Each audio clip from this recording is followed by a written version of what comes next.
expirer. On va pas faire du yoga, hein, mais... Hein, mais...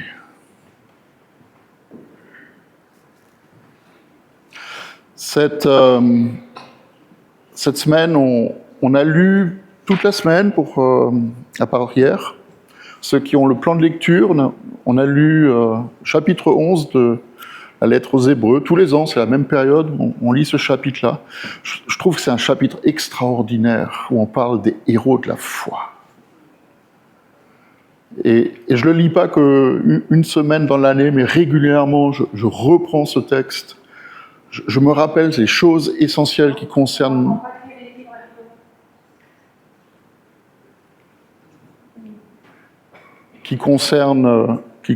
la foi.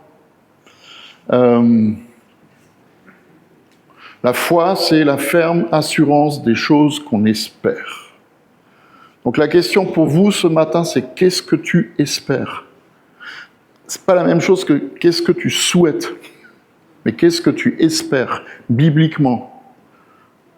Selon la définition de ce que dit la Bible, anticiper quelque chose de bon que le Seigneur a préparé pour toi. Qu'est-ce que tu espères ? Pose-toi la question. Et c'est la ferme assurance. Tu es assise ou assis dessus. Tu te positionnes sur cette foi qui est la tienne. C'est pas la foi en toi, c'est tout le contraire de ce que l'esprit du monde nous fait croire, c'est qu'en nous, il y a des potentiels, en nous, il y a des capacités qu'il suffit juste de développer. C'est comme notre cerveau, il paraît qu'on n'utilise que 10% de nos capacités. Mais c'est pas de ça dont il est question, c'est pas la foi en nous. Cherche pas en toi, cherche en lui. Amen. C'est pour ça qu'après, quand il continue au verset 6 de Hébreux 11, il dit la foi, ferme assurance, démonstration de celle qu'on ne voit pas. Sans la foi, il est impossible de plaire à Dieu. Il faut que celui qui s'approche de lui croit qu'il existe. Ça veut dire qu'il y a des gens qui ne croient pas que Dieu existe. Les gens qui disent « je suis croyant mais je ne pratique pas », c'est de la foutaise. Sérieux. Mais ça ne veut rien dire ça. Je crois mais je ne pratique pas. Ça ne veut rien dire. Il est impossible de plaire à Dieu sans la foi, mais il faut que celui qui s'approche de lui croit qu'il existe et qu'il récompense celui qui le cherche.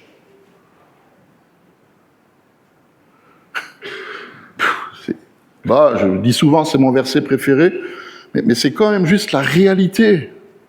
Le Seigneur, il récompense celui qui le cherche. Et vous me direz, mais c'est tout le contraire de ce que j'ai partagé tout à l'heure. Hein. Tout est grâce. Oui, mais il y a quand même des récompenses. Si tu le cherches, Dieu va te répondre si tu as une question. Alors, il ne va pas forcément te donner la réponse que tu attends, mais il va répondre.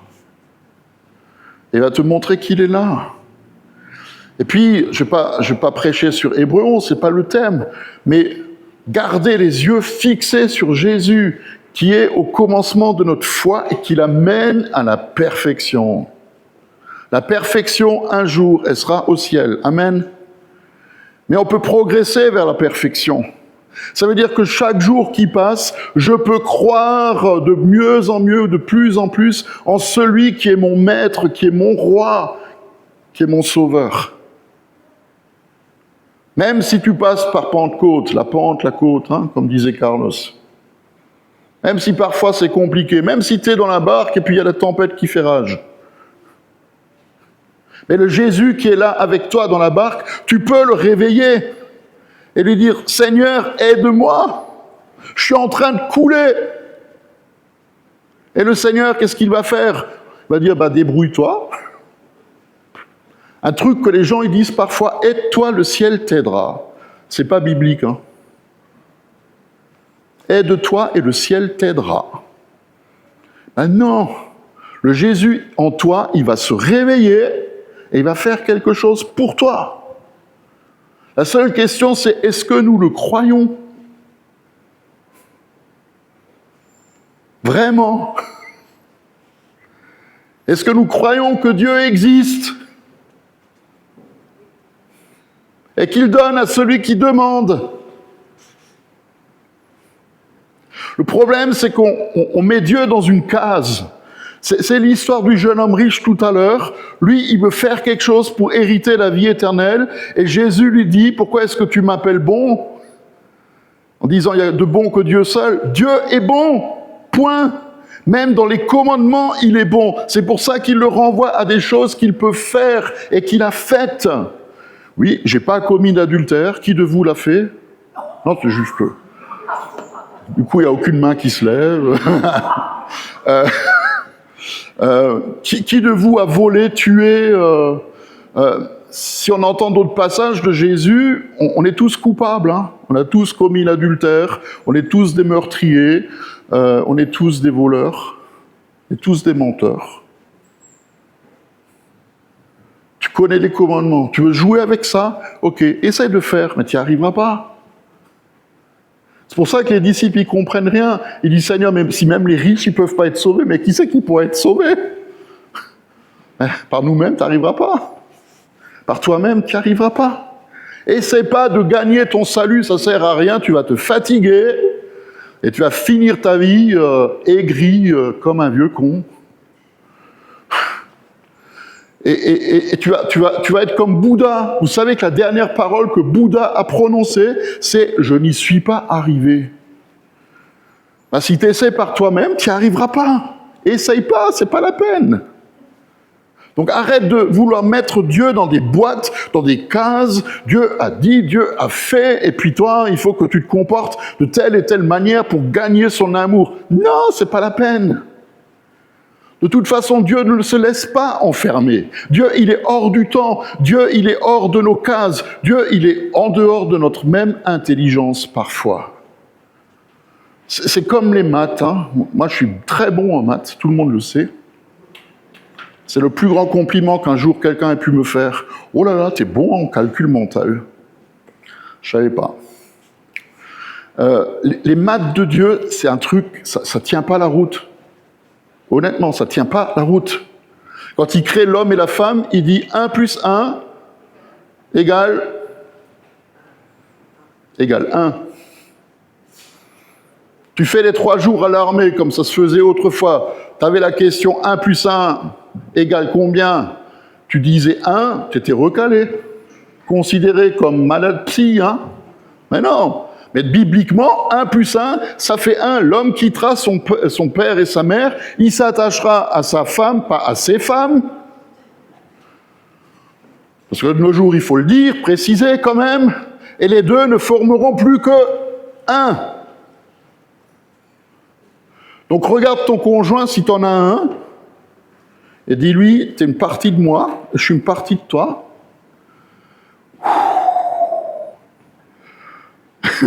Bon, bref. Mais c'est ça qui est étrange. Un peut en abattre 1000.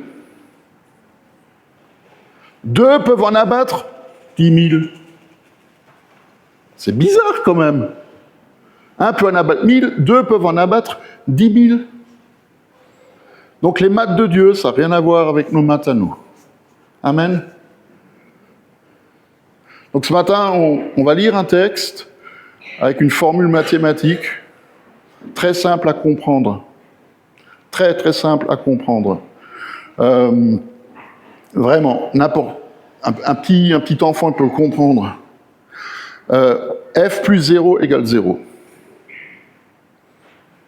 Voilà, je vais vous expliquer. D'accord? F plus 0 égale 0. Texte de ce matin, Jacques, chapitre 2. « Mes frères et sœurs, que sert-il un homme qu'il dise qu'il a la foi s'il n'a pas les œuvres?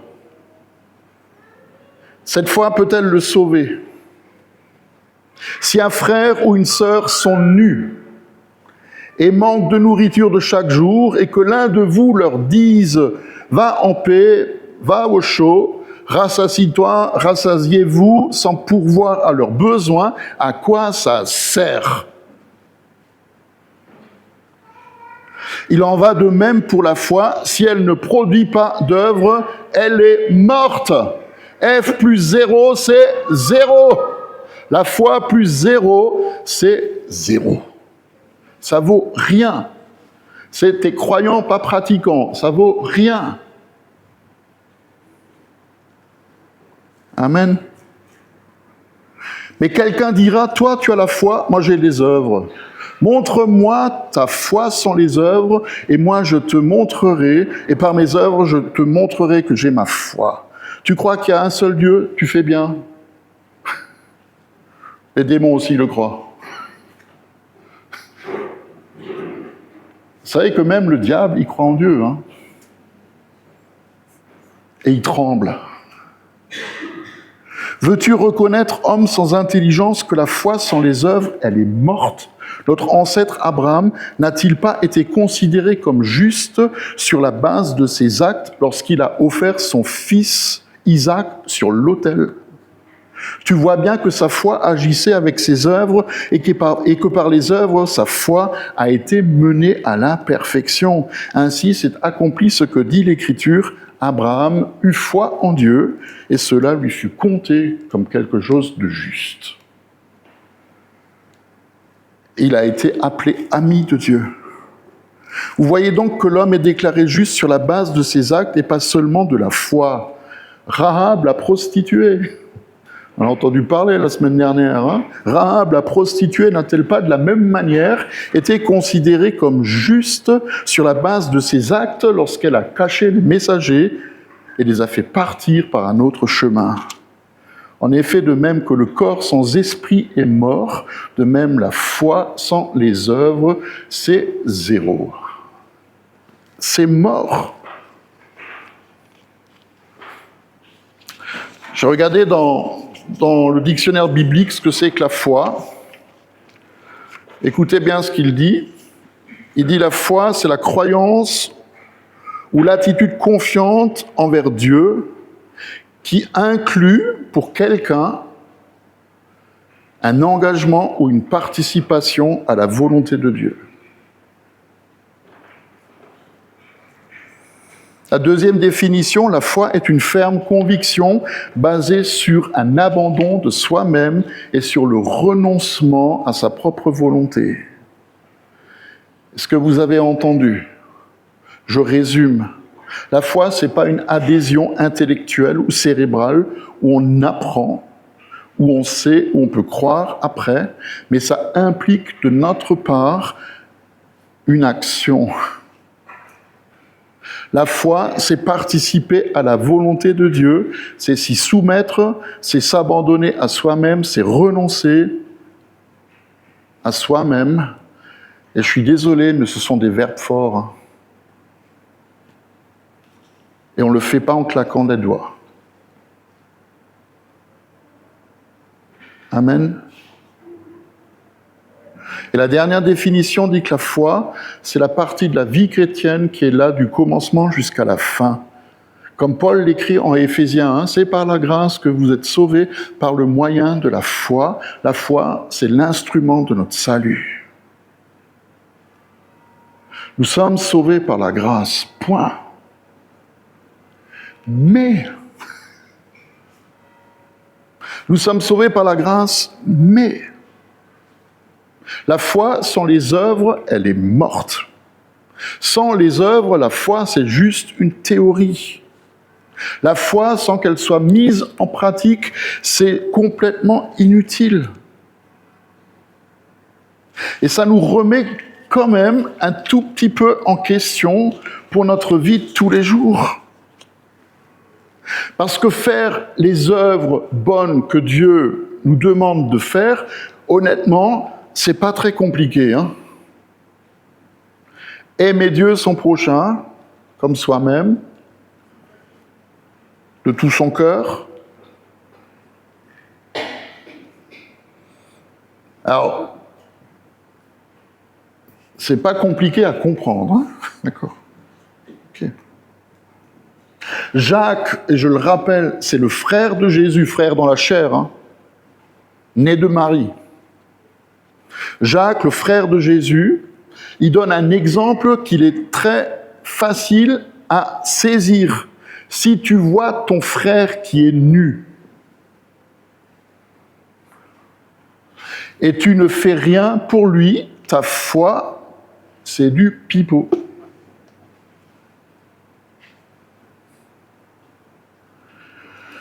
Et le frère, c'est pas juste le frère en humanité, hein. Vous savez, le truc vague, j'aime tous les hommes. Oui, aime tous les hommes, mais aime celui qui est assis à côté de toi.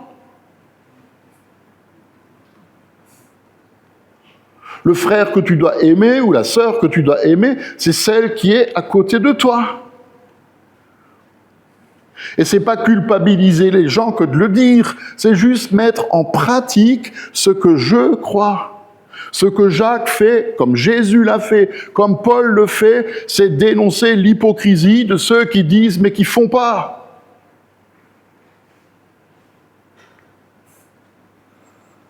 Les faux religieux. Jacques, un peu avant, au premier chapitre, il dit que la vraie religion pure et sainte consiste d'abord à s'occuper des veuves et de l'orphelin et à ne pas se laisser influencer par l'esprit du monde. Ça commence là, hein. Tu veux vivre la religion, commence là. Amen. Et je le redis encore une fois, Jacques, c'était le frère de Jésus, un des frères qui pensait que Jésus était fou, qu'il fallait le ramener à la raison. Jacques, il a dû, comme chacun d'entre nous, se convertir, reconnaître qui il est. Et je vous rappelle aussi, et je me le rappelle en même temps que chaque fois que nous célébrons un baptême, comme je l'ai cité tout à l'heure, nous disons « Allez, faites de toutes les nations des disciples, baptisez-les et enseignez-leur tout ce que je vous ai prescrit. » Le monde est plein de baptisés qui ont eu de l'eau sur la tête ou qui se sont noyés dans l'eau, mais qui n'ont pas retenu ce que Jésus enseigne. Enseignez-leur à retenir tout ce que je vous ai dit. Il faut le mettre en pratique. Ça veut dire quoi? Ça veut dire être compatissant, miséricordieux, tendre. Si quelqu'un a faim, donne-lui à manger. Si quelqu'un a soif, donne-lui un verre d'eau. Si quelqu'un est nu, mets-lui un vêtement. Pardonnez. Pardonner. Aimer son prochain. Guérir les malades. Chasser les démons.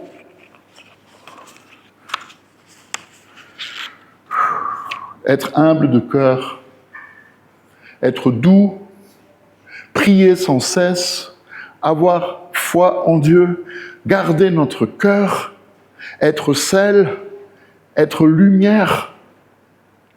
C'est la même chose que ce que Jésus a fait. Quand Jésus se lève à Nazareth pour sa première prédication, il dit « L'Esprit du Seigneur est sur moi », et puis il s'assied, puis les gens le regardent. Non, c'est l'Esprit du Seigneur est sur moi, car il m'a oint pour faire quoi? Libérer les captifs, rendre la liberté aux prisonniers, rendre la vue aux aveugles, etc., etc. C'est pas juste je suis Jésus le Seigneur et puis voilà, croyez en moi. Non, je suis Jésus le Seigneur et je vous montre que je suis le Seigneur.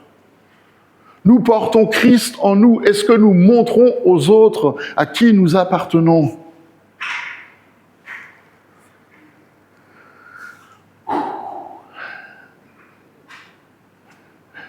Quand Jean-Baptiste, il accueille les gens qui sont dans la repentance, hein, ils sentent bien qu'il y a quelque chose en lui.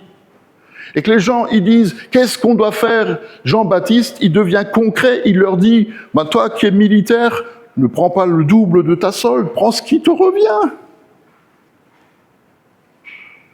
Quand les pharisiens viennent le voir, il les engueule. Il leur dit, race de vipères, qui vous a appris à fuir la colère à venir? Et il rajoute, portez donc les fruits de la repentance. Montrez que vous changez de vie. Comment est-ce que le monde va croire si notre attitude ne colle pas avec ce que nous disons? Bon, je vais plus vite, hein. Parce que la deuxième équation, c'est la foi plus les œuvres, c'est ça qui sauve. Et Jacques, il parle de Abraham. Abraham, il est allé au bout de sa foi. Abraham, ce n'est pas une figure patriarcale comme on l'enseigne à la faculté de théologie parfois, symbolique de temps anciens. Abraham, c'est un bonhomme qui a vécu il y a 2000 ans, qui habitait dans un village. 4000 ans? Ah oui, 4000 ans. Oh, je suis à Jésus, moi. 2000 ans avant Jésus. Il y a 4000 ans. Qui a quitté sa famille, sa patrie, pour aller dans un pays que Dieu allait lui montrer. Il ne savait pas où il allait.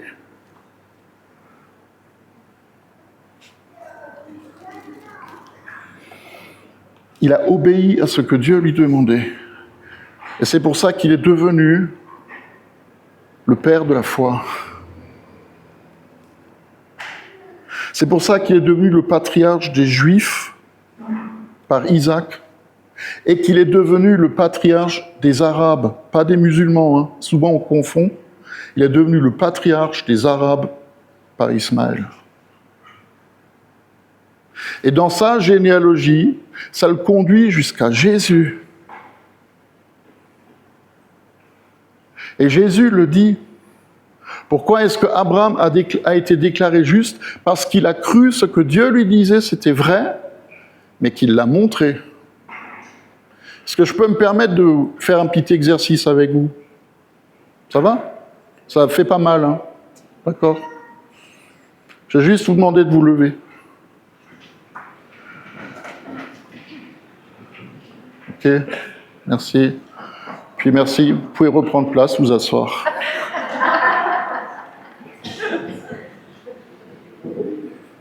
J'explique toujours aux cathés ce que c'est que la foi.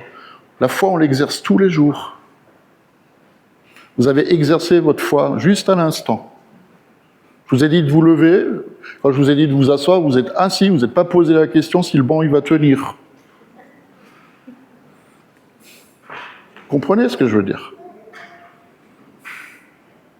C'est ça la foi. La foi, c'est pas je me lève et je me dis, bah oui, le banc il va tenir, mais tu restes debout. Non, la foi, c'est je me lève et je m'assieds parce que je sais que le banc il va tenir. Même s'il y a eu les inondations l'année dernière, le banc il tient.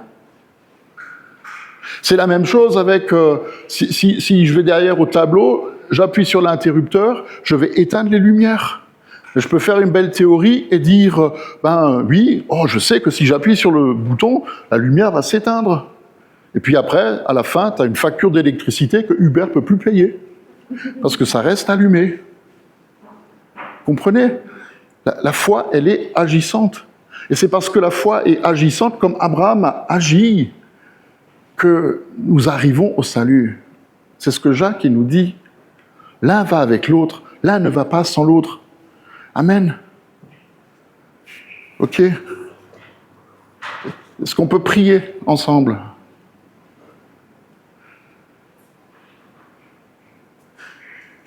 Qui de vous a la foi? Non mais c'est pas un piège, hein? Bon, si vous n'avez pas la foi, on va prier pour que vous la receviez. D'accord? Mais qui de vous croit en Jésus? Voilà. Parce que s'il faut même encore... Voilà, d'accord, ok. Très bien. Qui de vous va faire cette semaine quelque chose pour montrer à quelqu'un d'autre que vous croyez en Jésus? La photo est prise. Hein.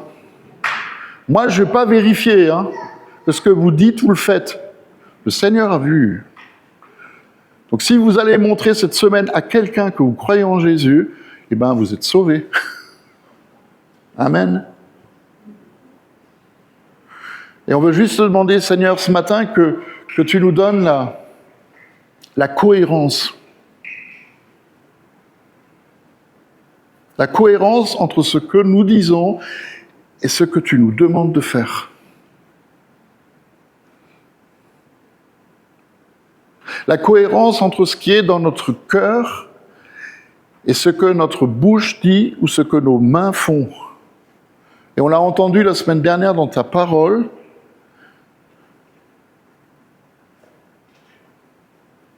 Celui qui croit dans son cœur et celui qui proclame de sa bouche.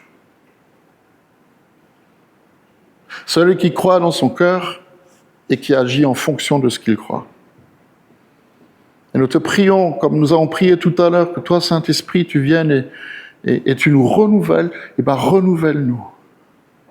Donne-nous un nouvel allant, un nouvel élan aussi pour notre foi. Et merci de nous rappeler ce matin que mettre en pratique ta parole, même si parfois pour certaines personnes c'est difficile, c'est très simple à comprendre. C'est dire une parole de grâce.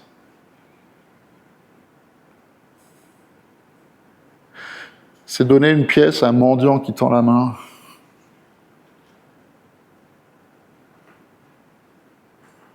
C'est donner un peu à manger à celui qui a faim. Prier pour celui qui a besoin.